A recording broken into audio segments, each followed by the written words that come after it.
Okay, so this is Mrs. Bort, and it is Avid Week, and we are talking about different careers.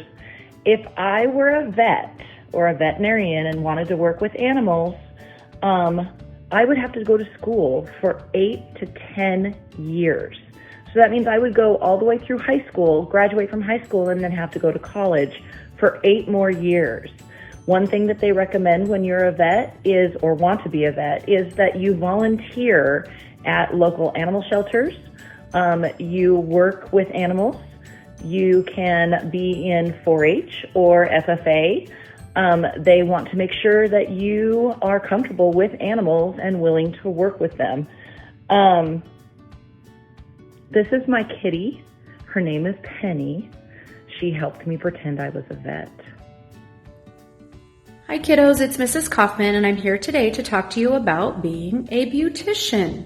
This is a salon that I am borrowing from Mrs. Castillo to show you a similar place, if you are a beautician, where you would be working.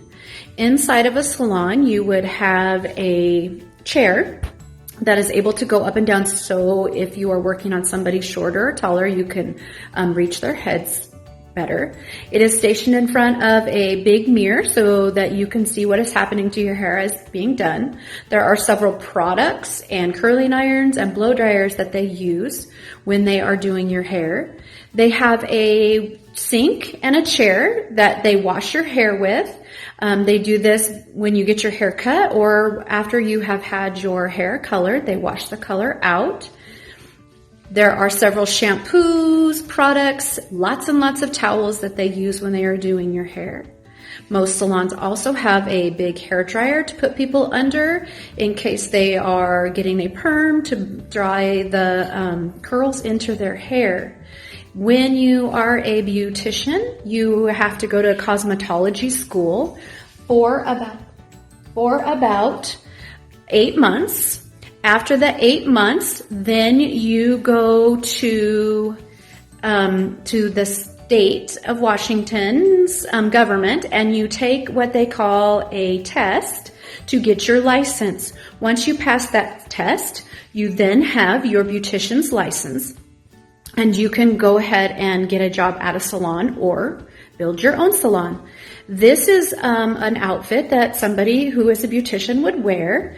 They wear their normal clothes and then they usually put an apron over the top of their clothes to protect their clothes from hair color and products that they use. So, if you think being a beautician is a career for you, then this is where you would be working. Hi, first graders. Career week, and we're talking about different careers. How about a career as a scientist? Scientists, there are many kinds of scientists. There are food scientists who talk about and discover foods for us to eat and how to preserve them. There are astronomers who study the space and stars. There are ophthalmologists who are studying diseases and how they spread. There are meteorologists who talk about our weather. There's wildlife biologists. All these are different kinds of scientists. And most of them have to go to school for at least 4 years. Some continue on to get their master's and even their doctorate in science. And scientists wear things like a lab coat, gloves, their glasses, so that they can do science experiments and discover things. Maybe you want to be a scientist and discover things just like this. All right, thanks. You're on. Hi, my name is Miss Lemke, and if you don't know me, I'm a first grade teacher at Woodstrand, which is my career. But if I chose a second career, I think I would be a chef. Here are some tools that a chef would use, and you probably have these very same things at your house. To be a chef, this is what I would do. After I finish going to high school, I go to cooking school too. Next, I would get a job in a restaurant kitchen, cutting up vegetables and maybe even a chicken. I would read recipes and labels and cans and use math to measure how much to put in the pan. Then there is science. The ingredients work together. I hope people would say, "Your food is great. I've never eaten better."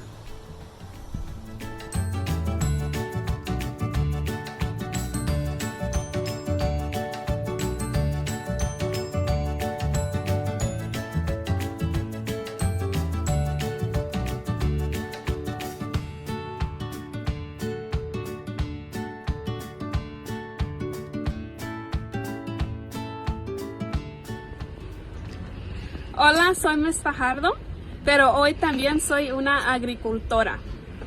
En esta profesión, la gente trabaja en files, en ranchos, en granjas, y hoy estamos en una lechería. Aquí preparamos a las vacas para que nos den leche rica. Por eso es bien importante tener una educación trabajando aquí, porque no solamente es darles comida a las vacas, lo que sea, les tenemos que dar comida que les dé vitaminas, que les dé nutrientes para que nuestra leche salga rica. Hi, it's Miss Long, and I love teaching, but if I wasn't teaching, I would probably work in construction, because I love to build things. I'm in my shop right now, and some of the tools that I get to use when I'm building, you have to do a lot of reading, because if you don't know how to use your tools, that could be dangerous. You also have to do a lot of math, because if you don't measure something right, it's probably going to fall down. I've built some small houses. I've even worked on some bigger houses. Not all by myself, though. So, keep learning so that you can choose whatever job that you want. Bye. Hello, boys and girls. It's Mrs. White here. And I'm going to talk to you guys a little bit about the career choice farrier. If you didn't already know, a farrier is a horseshoer. And a horseshoer is a very important job to have.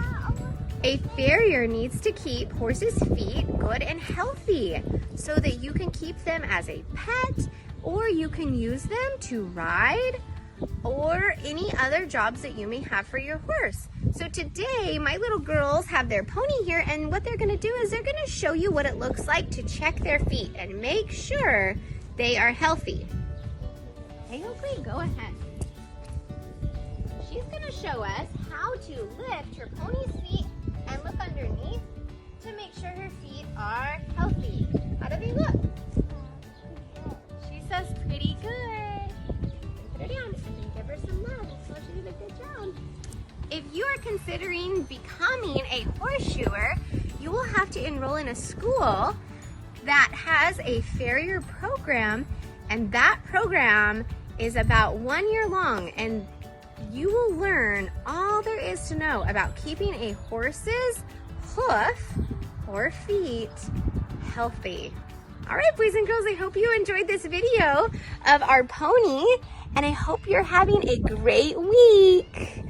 Enjoy Career Week at school. Hey, good morning. Miss Stoudemire here, and today I'm going to tell you what a baker does. We mix and bake ingredients specific to a recipe. That could be breads, cakes, cookies, and pies.